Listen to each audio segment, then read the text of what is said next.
dream. I'm not gonna pray, but maybe you should do whatever you need to erase.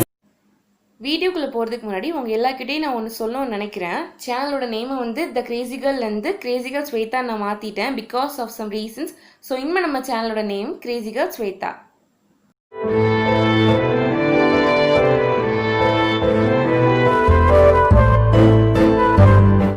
Hello my best friends, welcome back to my channel crazy girl Shweta.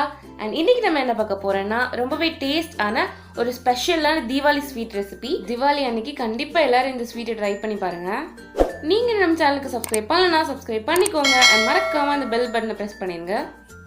ரொம்ப மொக்கப்படாம வாங்க நம்ம வீடியோக்குள்ள போகலாம். முதல்ல இந்த ரெசிபிக்கு தேவையான பொருள்லாம் பார்த்துடலாம். 1 cup rice, 1/4 cup white colour உளுந்து, 1 கப் சுகர், அப்புறம் பேக்கிங் சோடா. முதல்ல ஒரு பெரிய சைஸ் பவுல் எடுத்துக்கோங்க. அதில் வந்து நான் 1 கப் ரைஸ் ஆட் பண்ணிக்க போகிறேன். தென் அதே பவுலில் வந்து ஒரு 1/4 கப் உளுந்து ஆட் பண்ணிக்கோங்க. இதில் தண்ணி ஊற்றி ஒரு 4 hours வரை நீங்கள் வந்து ஊற வைக்கணும். அது ஒரு நல்லா ஊறினதுக்கப்புறம் அந்த தண்ணியெல்லாம் ட்ரைன் பண்ணிடுங்க. நான் பண்ணுற மாதிரி ஏதாவது ஒரு பவுல்னா கிளாஸில் மாற்றிட்டு இதை வந்து நான் இப்போ அரைச்சி எடுத்துக்க போகிறேன் மிக்சியில். ரொம்பவே கம்மியாக தண்ணி ஊற்றி அரைங்க, நிறைய தண்ணி ஊற்றி அரைச்சிடாதீங்க. பிகாஸ் நமக்கு அந்த மிக்ஸ் வந்து கட்டியாக தான் இருக்கணும். அப்போ தான் நம்ம எண்ணெயில் போட்டு எடுக்கும்போது அந்த பால்ஸ் வந்து கொஞ்சம் ரவுண்டாக வரும். ஸோ அதனால் நிறைய தண்ணி ஊற்றி அரைக்காதீங்க, கொஞ்சமாக தண்ணி ஊற்றி அரைங்க. இப்போ பார்த்தீங்கன்னா இதை நல்லா நான் அரைச்சிட்டேன். இதோட கன்சிஸ்டன்சி பார்க்க இப்படி தான் இருக்கணும். நம்ம இது வந்து இந்த எண்ணெயில் போடும்போது அதோட ஷேப் பண்ணணும், அந்த ரவுண்ட் ஷேப். ஸோ அதனால தான் நான் உங்களுக்கு கொஞ்சோண்டு தண்ணி ஊற்றி அரைக்க சொன்னேன். இப்போ இதில் கலருக்காக நான் ஆரஞ்சு கலர் ஆட் பண்ணிக்க போகிறேன். உங்களுக்கு வேணும்னா ஆட் பண்ணிக்கோங்க, இல்லைனா வேணாம்.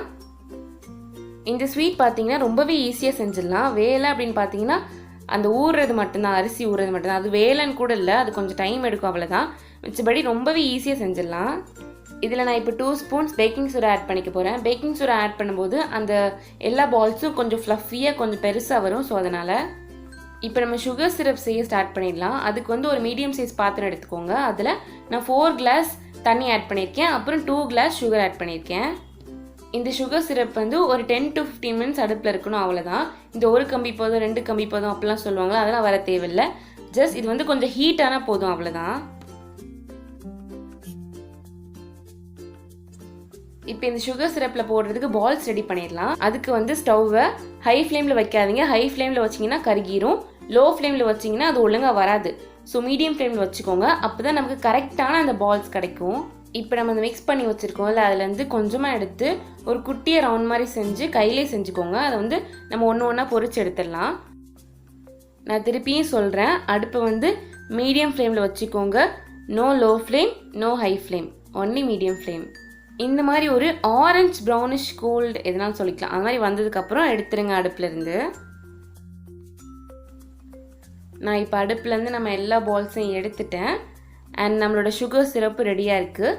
இப்போ இந்த பால்ஸ் ஒன்று ஒன்றா சுகர் சிரப்பில் நான் போட்டுக்க போகிறேன். இது வந்து பார்க்க தேன் மிட்டாய் மாதிரி இருக்குல்ல, நான் இப்போ தான் நோட்டீஸ் பண்ணேன்.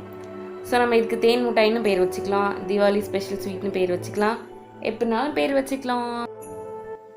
இந்த பால்ஸ் எல்லாம் ஒரு 10 to 15 minutes வரை சோக்கானா போதும் அந்த சுகர் சிரப்பில். ரொம்ப நேரம் ஆனால் ரொம்ப சதுசதுன்னு ஆயிரும். ஸோ அதனால் ஒரு 10 to 15 minutes கரெக்டாக இருக்கும். அதுக்கப்புறம் நீங்கள் எடுத்து சாப்பிடுங்க. அண்ட் ரொம்ப டேஸ்ட்டாக இருக்கும். டேஸ்ட் பற்றி சொல்லணும்னா சீரியஸாக நம்ம சீக்கிரமும் செஞ்சிடலாம். ஸோ கண்டிப்பாக ட்ரை பண்ணி பாருங்கள். டேஸ்ட் வேறு லெவலில் இருந்தது. கண்டிப்பாக ட்ரை பண்ணி பாருங்கள். உங்கள் எல்லாருக்கும் கண்டிப்பாக இந்த வீடியோ பிடிச்சிருக்குன்னு நினைக்கிறேன். பிடிச்சிருந்துச்சுன்னா லைக் பண்ணுங்கள், கமெண்ட் பண்ணுங்கள், ஷேர் பண்ணுங்கள். அண்ட் மறக்காமல் த கிரேசி கேர்ள்னே வருது, கிரேசி கேர்ள் ஸ்வேதாக்கு சப்ஸ்கிரைப் பண்ணிக்கோங்க. தேங்க்ஸ் ஃபார் வாட்சிங். ஏட்டி அடுப்பு ஆன் பண்ணியா? இல்ல ஆன் பண்ணல.